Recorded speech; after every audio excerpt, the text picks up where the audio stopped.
Hello, welcome to Unicorn Princess Tarot. So, ito reading natin for Aries. Take only what resonates. So, this is for Aries, Samurai, si Venus, Jupiter, Aries. By the way, ito yung aming other channels and yung ways para makapag-connect ka sa akin. TikTok shop, TikTok namin, Unicorn Princess Tarot, Unipree, and please do support my band, guys. Facebook page namin at saka TikTok namin, Bandang Sibol. I-search mo na lang yan. Vocalista po ako dyan. And gumagawa kami ng mga OPM music. Please do support our band. And Facebook page namin, Madam P. I-search mo na lang Unicorn Princess Tarot, Madam P TV or whatever. Kung hindi mo ma-search talaga yung pinaka-Facebook page. Madam P. Anyway, this is for the sign of Aries. Pa-comment naman dyan sa baka ito heart ng smileys. Malaking bagay yun sa akin.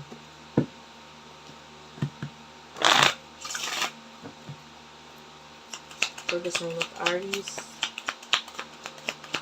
For the sign of Aries, Sun, Moon, Rising, Venus, Jupiter, Aries. 4 of Clover and the 3 of Spade. Well, I can see third party situation. Like, hindi ko lang matukoy kung ikaw ang may ka-third party at yung third party pwede nating isabihin na third party kahit ka-connect pa lang, kahit wala namang karelasyon or hindi mo naman relasyon, walang relasyon na nagaganap. Some of you, ikaw yung may ka-third party or ka-connect na iba, and others of you, yung person mo. Well, dalawang situation. Pero nakikita natin the Queen of Spades this year. So, this is like the advice for you. Yung kailangan is cut off. Okay? Kung ikaw ito na may other person na kakonect, all you have to do is to cut off itong person na karelasyon mo. Of course, to give way sa other relationship. Lalo na kung hindi naman nag-work out na yung relasyon ninyo. Ganun lang talaga yung kailangan lang pag-usapan, kailangan lang i-cut off. And then yung iba naman sa inyo, kung yung person mo yung may kakonect na iba, and alam mo naman yung regarding sa connection na yun, huwag mo na ipilit yung sarili mo sa kanya. Huwag mong ibaba yung iyong dignidad or ang iyong sarili para sa mga taong ito. Okay? So, dalawa yan. Sino yung person na kakonect mo? Aries. Lalo na kung may marriage na involved. Alam mo dati, I'm not pro annulment. Like, as much as possible, gusto ko i-work out, ganito, ganyan.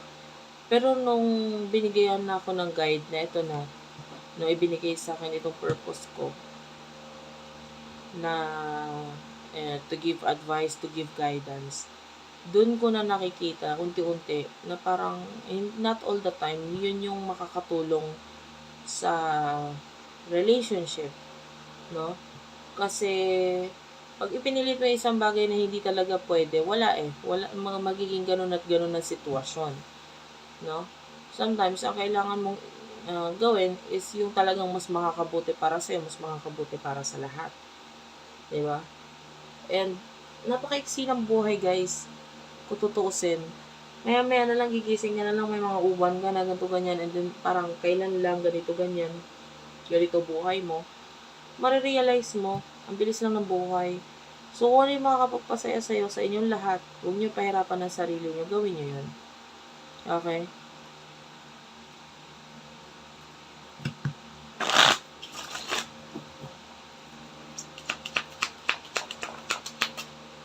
Person na kakonect mo, the 6 of Clover and the 9 of Hearts is here. Bottom of the deck is the 6 of Hearts, Cancer, Scorpio, Pisces, Aries, Leo, Sagittarius energy. So, ito person na to, nakikita natin siya as a person na parang meron siyang dream Actually, kung siya yung may other person or siya yung may kakonect na iba, meron siyang mga pangarap or mga goals or dreams or gustong ma-achieve sa buhay niya na feeling niya ikaw pa nga yung nakakasagapal para sa kanya. Okay? So, ngayon, itong person na to with the 6 of Hearts, ayan, I feel like gusto niyang i-follow ngayon itong kanyang heart or kung anong tinatakbo na puso niya ngayon. And kung ano man yun, I feel like it has something to do with mga plano niya with regards sa Ace of Hearts. This is a new beginning. This is new love. So, ito, hindi mo talaga, kung nasa kanya yung third party situation, hindi mo talaga siya mapipigilan. No? O let's say, mapigilan mo yung relasyon nila, pero yung puso niya, nandun pa rin. And take note, ang puso mahirap putusan yan. Ang sabihin mo, wag mo mahalin yung tao, mahirap yun. 'Di ba? Like for example, uh, you're a dog lover. O, sabihin na natin, sa aso na lang. Mapipigilan mo ba yung isang tao na wag mo mahalin yung isang aso? Wag kang maging dog lover. Mahalin mo pusa. Maging cat lover ka, wag kang maging dog lover. Parang ganun. Di ba parang ang hirap? Hindi eh. Hindi mo pwedeng pilitin yung isang tao na gawin yun. Hindi naman yun yung nasa puso niya. And then kung itong person is may karelasyon ng iba, just give this person do sa person na yun. No? Kasi mas deserve mo yung pagmamahal at hindi kayang ibigay sa iyo nito ng taong ito.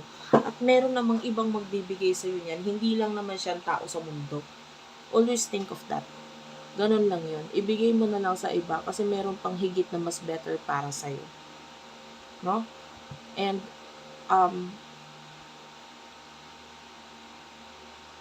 who knows, 'di ba? Parang katulad ng kwento ni Zainab, kung pipilitin niya pa rin yung sarili niya kay Skustakli. Example natin yan kasi sila yung pinaka kilala ngayon na alam naman natin yung story nila. No, kung hindi niya i-give up si Skustakli, kung talagang maghahabol pa rin siya dun sa tao, mamimit niya ba yung taong para sa kanya talaga? 'Di ba? Makukuha niya ba yung perfect love para sa kanya? 'Di ba hindi? So sometimes you have to give up. You have to, itapon mo na lang. Itong taong to, wala talaga, ganun talaga eh. Ganun talaga ang life eh. Sabihin na natin inilaban ninyo, pero hanggang kailan ka lalaban? Hanggang mamatay ka na lang, maging uban na yung buhok mo, hanggang wala ka ng hininga, inilalaban mo pa rin, sinisigaw pa rin ng hininga mo, yung puso mo, siya pa rin. Parang ganun. Sometimes you have to give up para maging maranasan mo na maging masaya sa buhay na ito. Okay, so ano yung emotions niyo sa isa't isa? Sana may nakukuha kayong message dito, guys. Kung wala, ibigay mo sa ibang reading, ha? Ibigay mo sa ibang reading. Huwag mong pilitin. Emotion niyo sa isa't isa.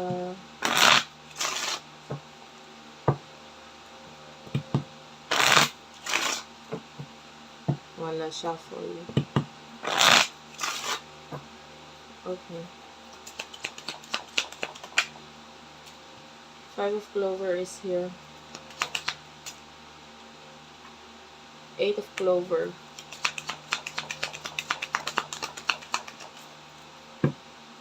5 of Diamonds and Joker.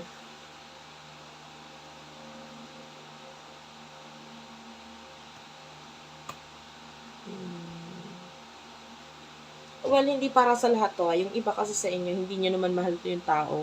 Napipilitan lang kayo because of status. No? Yung estado ninyo sa pamumuhay, yung relationship ninyo. Yung iba, kasi kasal kami, ako ang asawa, ganti po niyan. So, ang mahal mo, yung status ninyo. Hindi mo na mahal yung tao, pero kaya ka napipilitan sa kanya kasi hindi, kailangan niya akong mahalin, kailangan namin magbahalan kasi ganito kami, ganyan. So, ano ang mahal mo? Hindi naman yung tao. Ang mahal mo lang yung status ninyo. Ayaw mong masira kayo sa iba. Ayaw mong maging iba or pangit ang tingin sa inyo ng ibang tao. Or sa pamilya ninyo, if ever you're married. So, yung iba ganun. The 5 of Clover, this is pag-aaway ito, pagkakagulo. And with the 8 of Clover, I don't think this relationship is working anymore. No? Lalo na kung yung problema ninyo is medyo malala na ba siya? Na parang may mga ibang involved na dito, pamilya ninyo, etc. So, may mga involved na ibang tao. 5 of Diamonds is no longer working, and with the 5 of Diamonds, affected pati finances, etc. Ganun talaga yun eh, kasi pag problemado na yung relationship lalo na mag-asawa, to follow na yung money and other problems. Kasi hindi na nagiging okay, alam mo yun, yung parang eto meron tayong tinatawag na like attract likes. Okay? So, ano yung ma-attract mo? If you're always thinking of problem, iniisip mo yung isang tao, tapos problemado lagi yung nasa isip mo dito sa taong to, and tuwing nakikita mo siya hindi na nagiging okay, ang naa-attract ninyo is hindi na swerte sa buhay, hindi na blessings. Ang naa-attract ninyo is problema. So, nadadagdagan, nagpa-pile up yung problema ninyo. Why? Kasi you're no longer happy sa relationship at sa taong ito mismo. So, ang naa-attract mo ngayon is problema na. So, hindi nag-work out ngayon yung relasyon ninyong dalawa. Lalong gumugulo. So, the Joker is here. Yung person na ito, actually, this person, I feel like, ini-enjoy niya na lang yung buhay niya, you know. And,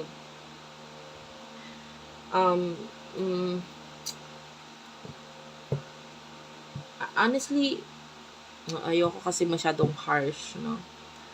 Pero, wala na magagawa, yun talaga yung words niya. Parang, ang nakukuha ko kasing energy, parang wala lang siyang pakialam sa'yo. Okay? So, what will happen in the near future for the both of you?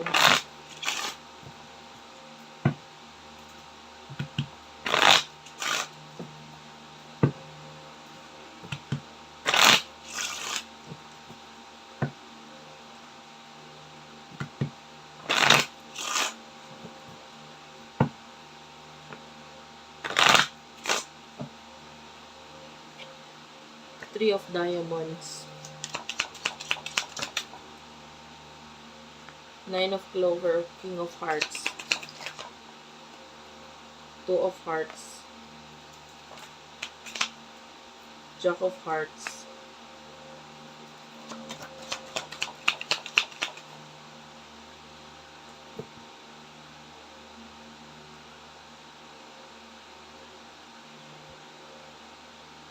Three of Hearts.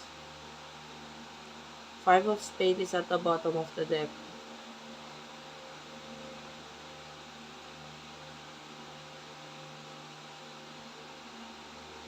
Well, Nine of Clover, nakita tayo dito ng mga challenges in the near future.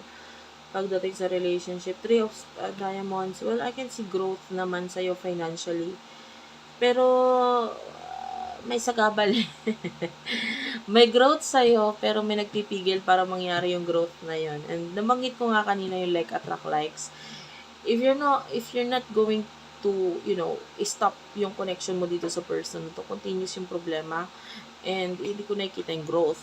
Nakikita ko lang yung growth if you will proceed with your life na ang mas bibigyan mo ng respeto at pagmamahal ay ang sarili mo. So, you have to do that. The King of Hearts, hanggat ini-embrace mo ang problema, nagbibigay sa'yo ng stress at problema, ang ini-embrace mo rin ay ang problema na paparating sa buhay mo. So, dapat matutunan mong mahalin ang sarili mo at